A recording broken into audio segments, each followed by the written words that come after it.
All right, Tom Robertson, everyone. Can we just give another welcome? So I wanted to start off, I guess, from the beginning, just to find out a bit about your journey leading up to the Jake Bugg gig and your sort of musical journey leading up to that point. What led you up to that point? How did it all start? Well, I don't know. I wasn't good enough at football for starters, and then it's all about, I don't know. I picked up a guitar my brother was playing. I just couldn't put it down. And then I wanted to do a Nirvana tribute band, so someone had to be a bass player. So I drew the short straw, and I never went back to guitar after. So it was just through necessity? Just loved it, absolutely loved it. Yeah, yeah. Get to pick your moments with bass, whatever guitar you're right at the front. Yeah. You know? So there's more of a subtlety to the instrument. I think so. Yeah. It's a bit more of the water between the fire and the ice kind of thing. You know? Yeah. How did you get the Jake Bugg gig? Like, what led to that happening? That was through the guitarist who played for Tallulah with me. Cool. Like I say, doing stuff for free might sound ridiculous at first, but you know, it opens doors for things. More people in your phone book, it's more names to call on. And he gave me a call saying a lad from Nottingham who was really good. Yeah. Needed a bass player. So bit his hand off. When I heard the demos, I just went straight up. National Express, brilliant. Back the same night, and then I got a call back saying I got the gig.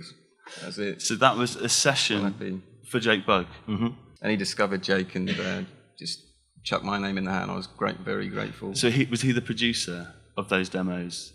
He was, the early demos. How did you deal with stepping up from just doing mid-level gigs to doing, you know, I guess after this, things really just kicked off, didn't they? Yeah. I guess just treat it like you would any gig. I think if you go into a mid-level gig thinking it's a mid-level gig, then it's just not the right attitude. You want to go in like it's all the same. So you're giving them exactly the same as you would, whether it's the pub down the road or whether it's, you know, the Empire or... Yeah. Can you talk a little bit about how you became familiar with the size getting bigger and the structure, you know, this kind of need for more people on board? Like, how did you find that? But yeah, when the text came in, we were all just eager to get to know him straight off the bat, because, you know, if you're tight with 5 people for ages and then you've got to know new faces coming in, you've got to just make sure you know them and you want to know everything about them. So we almost interrogated everyone.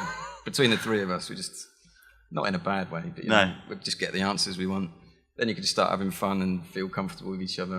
And management, it's always been very tight as well. Like I say, that I knew the manager before and he introduced me. So what new kind of skills do you think you learned when you got to that stage? Like, do you think you learned more about, I don't know, the actual bass itself or the way it was amped up, or were you kind of constantly learning, or were you just like, I'll leave that to you? It was tricky because Dave wants to get you involved, so I was trying to pay attention to a bit like you're drying, you're clean. Like if you've got a distortion, I wanted to have 2 amps, so I knew like what I wanted. So as the bottom end drops out if you hit your distortion. Yeah. Gone. Cool.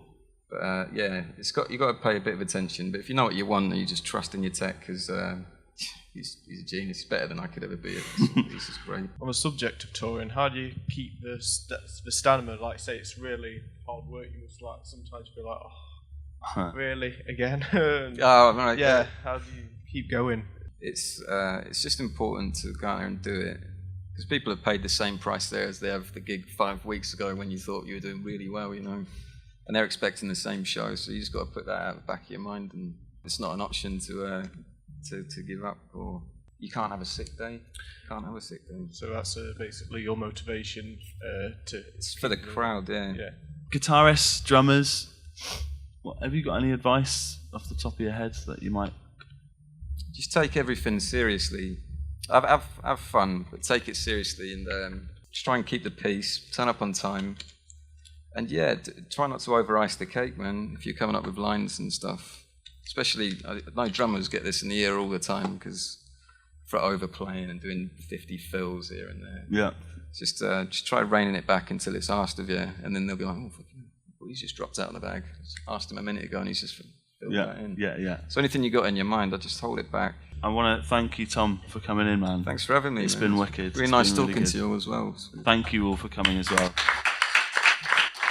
Actually, I really like the advice about when to actually, or rather how you should treat every gig the same, because it's sort of a bit easy. Yeah, it's a bit easy to think about. Oh, if you're playing a gig, you're here to do the gig, and you don't really think about the audience. Yeah, but the audience are here to listen to the gig. So it's like, yeah, I think that was the best piece of advice you gave about always bearing in mind that the audience are there to watch you, and the babysitter thing as well. Like some people have got babysitters, some people have paid a lot of money. Very important. So yeah, the connections here.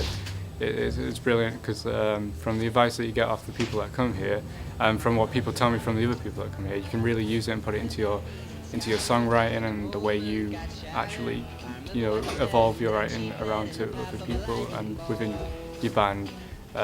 So yeah, it's really cool.